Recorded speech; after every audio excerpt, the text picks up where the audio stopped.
Hi everyone, my name is Eddie. I wanted to tell you a story about how I dishonestly bought myself a long-awaited iPhone. Well, you have to agree, a lot of people want an iPhone, but not everyone can afford it.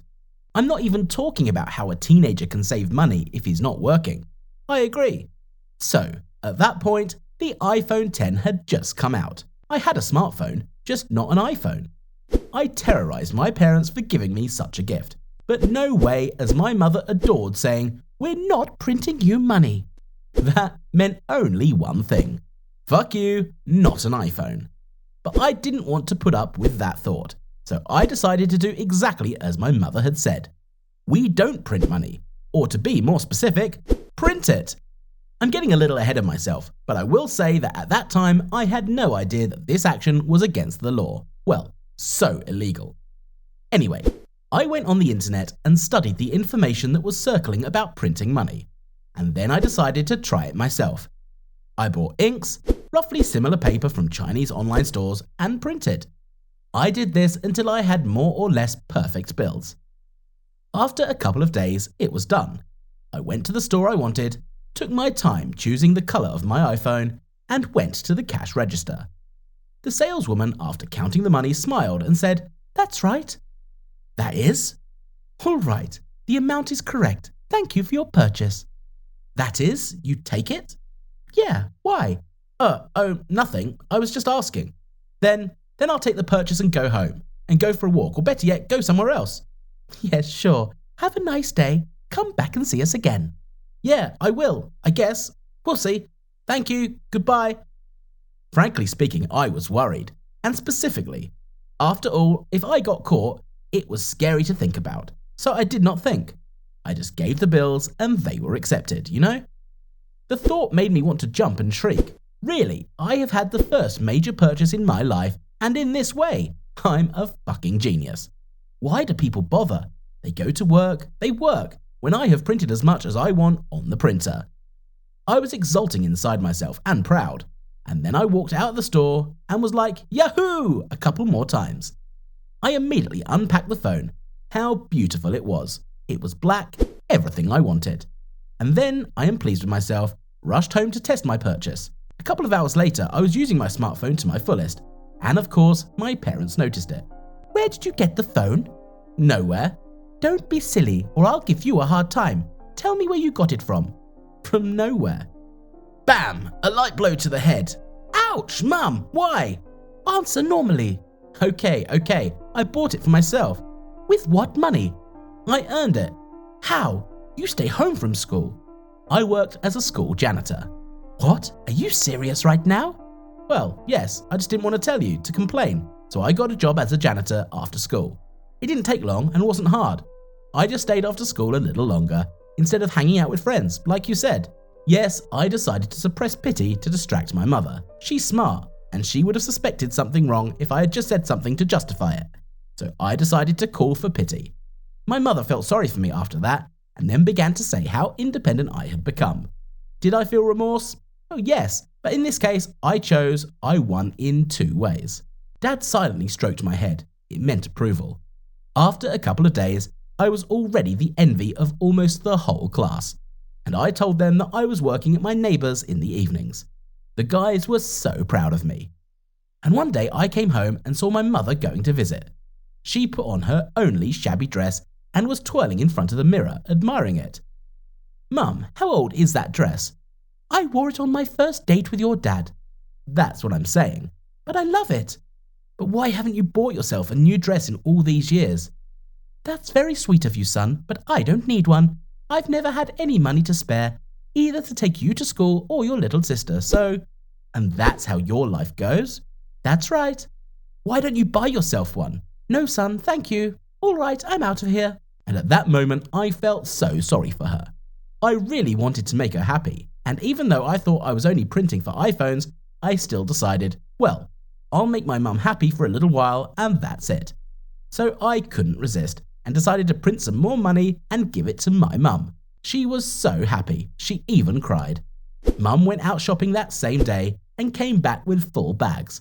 "Oh Mum, cool, it's good that you bought yourself, what is this? Groceries? Mum shamefully lowered her eyes to the floor and said she had decided to buy what she needed at home. I bought her more money a week later to spend on herself, but Mum decided to upgrade her dishes. I bought more and then more. Mum, when are you going to spend it on yourself? Oh, so many things to buy. Thank you, son. You do so much. And how much you earn, if it's not a secret. I'm just surprised that janitors make that much. I'm good at saving and I'm good at sweeping the yard. Another week, I thought, why don't I live off my own money? So I started printing and printing and printing, and then spending this and that. I was chic for about a month, all in all. During that time, I upgraded my closet, made presents for the whole family, and was even thinking about taking a trip somewhere. But it didn't go the way I wanted it to. That morning we arrived at the school with my mum because the principal was having a general assembly. I was standing with my mum among the others, and then a cop came in. "Who's Eddie Thompson here?" I heard my name and my heart stopped. The cop repeated, "Who's Eddie Thompson here?" My mum asked why, and the cop asked us to leave. Immediately the principal intervened. My mum raised a panic, and the cop loudly replied, "Suspected of cheating and making counterfeit bills." What? It must be a mistake. He couldn't. My son wouldn't do that. I mean, he works as a school janitor to get the money. What janitor? We have our own janitor. We don't exploit child labour. He told us that he works in the evenings at his neighbours. What neighbours? He stays at home in the evenings like a good boy. But we don't need a janitor. How so? We'll deal with him now. Wait a minute. I'll tell you all everything. Just let's go to the principal's office. We all went there together and I had to tell everything. My cheeks were flaming with shame. Shame in front of my mother, in front of the school, and in general. My mother cried during the story. The policeman said that we were in big trouble at the level of the law, and my mum got worse, and I started to feel terrible. What will they do to me? Will they put me in jail? Generally, yes, but since you're a minor, there are some nuances. Let them put me in jail instead of him. He has his whole life ahead of him. Oh my God. Be quiet. You'll probably get a fine, a really big one. He was right about that. The fine was really big. I apologised to my mum before I got to the door. I thought my mum was going to give me such a hard time that I wouldn't survive. But no, she didn't yell or make a scene. She just sat down on the couch, covered her face with her hands, and cried softly. Shit, mum, shit, please forgive me. It's okay, son, it's okay. I understand that it all started with the phone. Your father and I were unable to provide you and your sister with the childhood you deserve. And you deserve so much more. No, Mum, that's not true. You and Dad are the best. I shouldn't have. I didn't know. I thought... I'm sorry, Mum. I'll fix it. I promise. Just give me time. The next day, I ran out looking for ads for part-time jobs. And this time, I really got up at 5 in the morning, ran to work until school, and then after school and until late at night. My mum tried to convince me every day to leave this venture. I felt responsible and strived for the goal. It wasn't easy for me, but I worked and worked. For a whole year in the sweat of my brow. In the end, they took away my printer and all my printing stuff. They said it was for evidence. They even took my mum's dress, and of course, my iPhone. Even though I was upset, my mum didn't lose heart. She was already proud of the fact that I paid my own fine. Since then, another couple of years had passed, and I have in this time got into a good habit to be able to save money. And I advise you too. Then you can spend it on something like a new phone. Hello everyone, my name is Andrew. You can shower me with negative comments, but I want to tell you about my experience about how I met millionaires, how I did it, and what I did. By the way, yes, write your opinion in the comment under the video, subscribe to the channel, and put likes. I grew up in a poor family. I won't say that we were poor, but I wanted more, and since I'm too lazy, I didn't want to work, so I looked for easier ways to get money. I remember the first time, when I was 18, my friends and I went to a local club. There were just a lot of people there. We ordered a lot of things and didn't have enough money to pay the bill.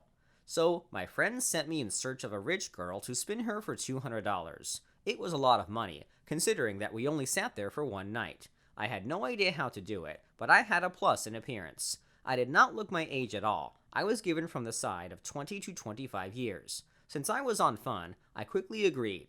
Thanks to my tall stature, well-built body, in principle, I did not doubt success, and so it turned out. The first thing I did was go out on the dance floor and look around. There were a lot of beautiful girls there, but they all didn't look as expensive as I needed. I could easily appreciate the outfits because I followed the fashion myself. This one has a dress for $7, this one probably rented it, and this one asked a friend, so.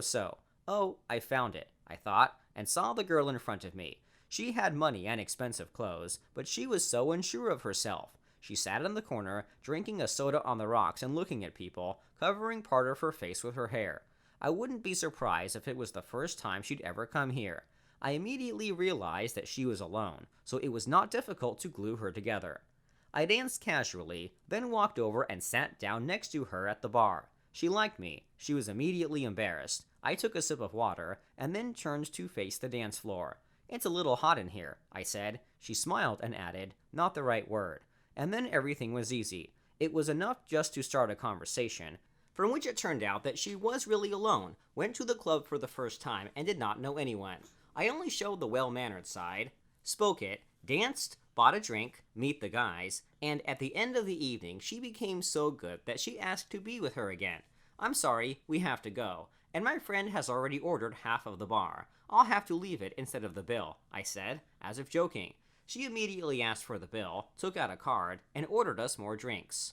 At the end of the evening, I walked her to her car, but she asked me to take her home, as she was unable to give up driving. Well, then the classics. A farewell kiss, a phone number, hugs, compliments. In general, Leah and I talked for about 2 months. During this time, she managed to fully dress me, took me to restaurants, gave me money for salons, a gym. She even gave me her car a couple of times and I was happy. I came up with a legend that now my parents are away and all my cards are blocked. I can't invite her to the house because I live with my grandmother. Leah was even touched that I was taking care of an old man. Maybe everything else would have been the same, but I got bored. I knew I wanted new adventures, girls, and I was already missing. What only Leah did not lure, she threw me a card money, more and more often gave me a car. And then one day, I screwed up. I borrowed her car and went out with my friends. I told Leah that I would stay at home with my grandmother in the evening. My guys offered to visit a new institution that opened in the city.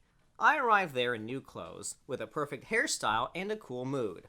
Almost immediately, I managed to hook up with a couple of girls. No, they weren't rich, but they thought I was. But they had looks, a chic figure, and charm. I thought, why don't I relax today? I danced, kissed them in turn, and even planned to go to the hotel with them. Suddenly, Leah appeared behind me.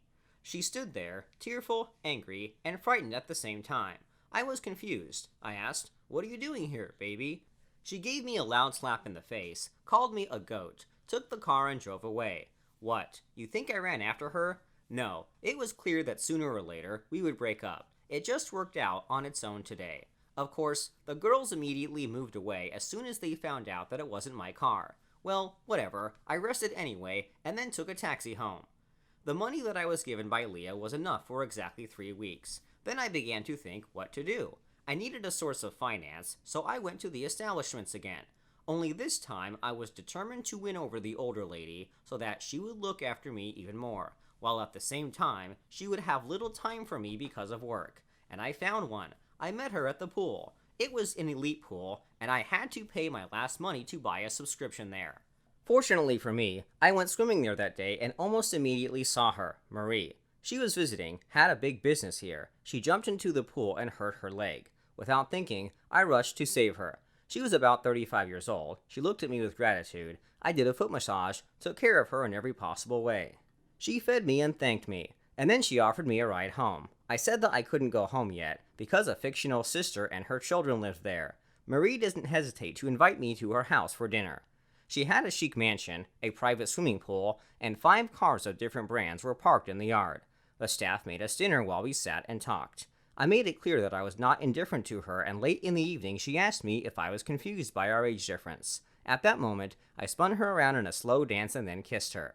Marie lost her head. She was single, and didn't even have friends here, just business. She also has no children, so I became her main and only person in her life. I managed to make her fall in love with me.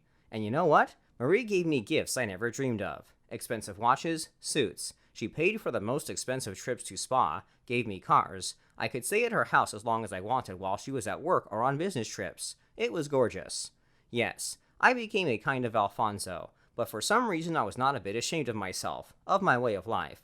Agree. What's wrong with being loved and a person who has everything can just share it with you? I knew I should stay with her for a while, so I was a good boy. I did everything she asked for. Massage, brought and drove where needed. I also went to events with her, introduced myself as a friend, but my pleasure couldn't last forever. Once I came home after school very tired. We were supposed to take our college exam that day, and all I wanted to do was sleep. I ate, and I was going to lie down, but Marie called me. She asked me to go shopping with her. I packed up, grabbed my bag out of habit, and went to her. We spent a few hours shopping. I dressed up again at her expense, and then we went to her place. By the way, yes, she didn't know my real age. She thought I was 27. We got home when I went to bed. It turns out that while I was sleeping, someone called me. It was my mother. Marie tried to get out phone, and the contents of the bag fell out with it, along with my passport. It was then that she found out that I was still a child compared to her. I woke up screaming. "You tricked me. You're just a kid," she shouted. I didn't even know what she was talking about until I saw the bag. I didn't know what to say in my defense. I tried to explain that my feelings for her were sincere, but she didn't believe me. I wouldn't have believed it myself. She said that all I wanted from her was money, and I might get her in trouble, so she sent me away. Well, at least I managed to snatch a lot of things for myself this month. And then everything went according to the old scenario. I was again looking for a rich woman, quadrille, and pumped money. I live like this now, but do you think it's good or not?